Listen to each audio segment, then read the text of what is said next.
Assalamualaikum warahmatullahi wabarakatuh. Hai semuanya, perkenalkan saya Noviana Maisyarah dengan NIM 222111201 dari kelas 6F Hukum Ekonomi Syariah. Nah, di sini saya akan menyampaikan review jurnal berjudul Penerapan Akses to Justice melalui bantuan hukum non-litigasi berbasis kearifan lokal yang mana ditulis oleh Erwin Firmansyah, Cokorde Istridian Laksmi Dewi, dan Rizky Karo-Karo pada jurnal Lemhamnas RI volume 10 nomor 2. Nah, jurnal ini membahas bagaimana akses terhadap keadilan atau access to justice dapat diwujudkan melalui bantuan hukum non-litigasi berbasis kearifan lokal, terutama dalam konteks pandemi COVID-19. Baik, seperti yang kita ketahui, akses terhadap keadilan merupakan hak fundamental setiap warga negara. Nah, namun dalam praktiknya tidak semua masyarakat itu, terutama masyarakat miskin atau kurang mampu, dapat memperoleh bantuan hukum yang layak atau memadai. Terutama dalam kondisi pandemi COVID-19, tantangan bagi masyarakat miskin atau kurang mampu itu untuk mendapatkan akses keadilan semakin besar atau semakin tinggi. Sementara pemerintah mengharuskan pembatasan sosial yang mana berdampak pada keterbatasan dalam mengakses layanan hukum secara langsung. Nah, dalam situasi seperti ini, bantuan hukum non-litigasi menjadi salah satu hal alternatif yang sangat penting.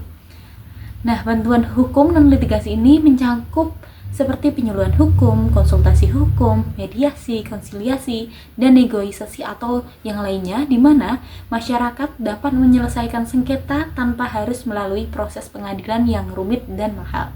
Nah, jurnal ini juga berfokus pada bagaimana bantuan hukum non-litigasi ini dapat lebih efektif jika disesuaikan dengan kearifan lokal masyarakat setempat. Untuk tujuan penelitian sendiri, dalam jurnal ini bertujuan yang pertama menganalisis penerapan akses to justice bagi masyarakat berbasis kearifan lokal, khususnya di masa pandemi COVID-19. Lalu yang kedua, meneliti efektivitas bantuan hukum non-litigasi dalam menyelesaikan sengketa hukum di masyarakat. Dan yang ketiga, mengidentifikasi tantangan dalam penerapan bantuan hukum berbasis kearifan lokal. Untuk metode yang digunakan dalam jurnal ini yaitu penelitian menggunakan metode normatif empiris, yaitu menggabungkan antara kajian hukum dengan data empiris yang diperoleh dari wawancara dan juga observasi di masyarakat. Dalam penelitian ini, peneliti melakukan penelitian pada masyarakat di Desa Ubud Kelot, Bali, yaitu untuk memahami bagaimana bantuan hukum non-litigasi ini dapat diterapkan dengan mempertimbangkan budaya dan kearifan lokal setempat.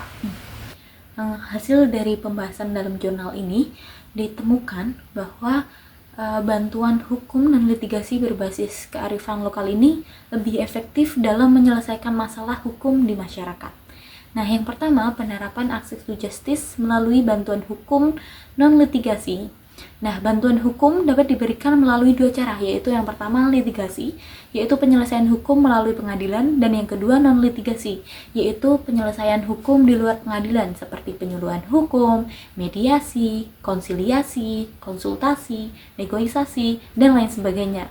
Nah, menurut jurnal ini, bantuan hukum non-litigasi itu lebih mudah diakses oleh masyarakat miskin. Kenapa? Karena lebih cepat dan tidak memerlukan biaya besar serta lebih sesuai dengan nilai-nilai lokal. Nah, lalu yang kedua, peran kearifan lokal dalam bantuan hukum non-litigasi. Di Bali terdapat konsep ngayah, yaitu tradisi gotong royong yang dilakukan dengan cara sukarela. Nah, dalam konteks bantuan hukum, ngayah ini dapat dimanfaatkan sebagai metode penyuluhan hukum yang lebih mudah diterima oleh masyarakat setempat, yaitu masyarakat Bali tersebut. Selain itu, di beberapa daerah, penyelesaian sengketa hukum itu lebih sering dilakukan melalui musyawarah adat dibandingkan melalui secara pengadilan. Nah, mekanisme ini lebih diterima oleh masyarakat karena didasarkan pada nilai-nilai lokal yang sudah dikenal dan dihormati. Akan tetapi, jurnal ini juga menemukan bahwa regulasi saat ini belum mengakomodasi bantuan hukum berbasis kearifan lokal secara maksimal.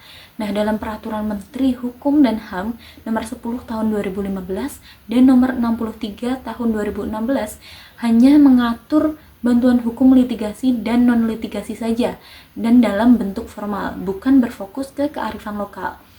Lalu, tidak ada aturan yang secara khusus mengakui peran ketua adat dalam penyelesaian sengketa hukum sebagai bagian dari bantuan hukum non-litigasi. Akibatnya, banyak penyelesaian sengketa secara adat ini yang tidak mendapat dukungan hukum dan tidak bisa mendapatkan pendanaan dari pemerintah.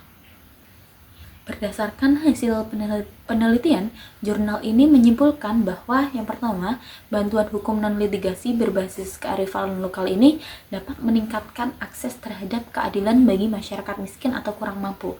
Lalu yang kedua, mekanisme hukum adat harus mendapatkan pengakuan hukum yang lebih jelas.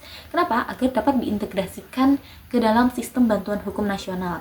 Dan yang ketiga, diperlukan revisi terhadap regulasi yang ada agar penyelesaian sengketa berbasis adat ini bisa mendapatkan dukungan dari pemerintah, termasuk dari segi pendanaan. Sementara saran yang diberikan dalam jurnal ini yaitu yang pertama, menyesuaikan mekanisme bantuan hukum dengan budaya lokal agar lebih diterima oleh masyarakat. Lalu yang kedua, meningkatkan kesadaran hukum di masyarakat sekitar melalui penyuluhan hukum berbasis kearifan lokal. Dan yang ketiga, merevisi regulasi bantuan hukum agar lebih inklusif terhadap penyelesaian sengketa hukum berbasis adat. Lalu yang selanjutnya yaitu kekurangan jurnal. Secara umum, jurnal ini memberikan wawasan yang penting mengenai akses terhadap keadilan. Akan tetapi, terdapat beberapa hal yang perlu diperbaiki. Yang pertama itu fokus penelitian masih terbatas pada Bali.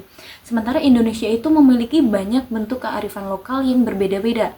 Akan lebih baik lagi jika penelitian ini juga mengkaji daerah lain agar hasilnya lebih representatif secara nasional. Lalu yang kedua, kurangnya pembahasan mengenai efektivitas bantuan hukum non-litigasi dibandingkan dengan litigasi. Nah, dalam jurnal ini menekankan kelebihan pendekatan non-litigasi saja, tetapi kurang memberikan data kuantitatif mengenai tingkat keberhasilan dalam metode ini dibandingkan dengan metode litigasi. Lalu yang ketiga, kurangnya solusi konkret terkait pendanaan. Jurnal ini juga mengakui bahwa bantuan hukum berbasis kearifan lokal ini tidak mendapatkan dukungan dana dari pemerintah, tetapi tidak memberikan rekomendasi konkret mengenai bagaimana skema pendanaannya seharusnya diatur, seperti itu. Sehingga kesimpulan akhir dari jurnal ini yaitu bantuan hukum non-litigasi berbasis kearifan lokal ini dapat menjadi solusi efektif dalam meningkatkan akses terhadap keadilan bagi masyarakat miskin atau kurang mampu.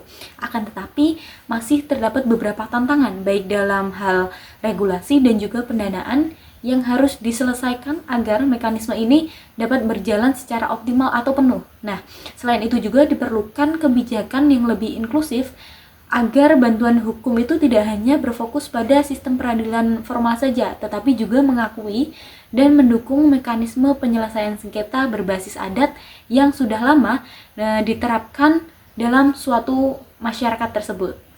Sekian penjelasan dari saya. Bila ada salah kata, saya mohon maaf. Wassalamualaikum warahmatullahi wabarakatuh.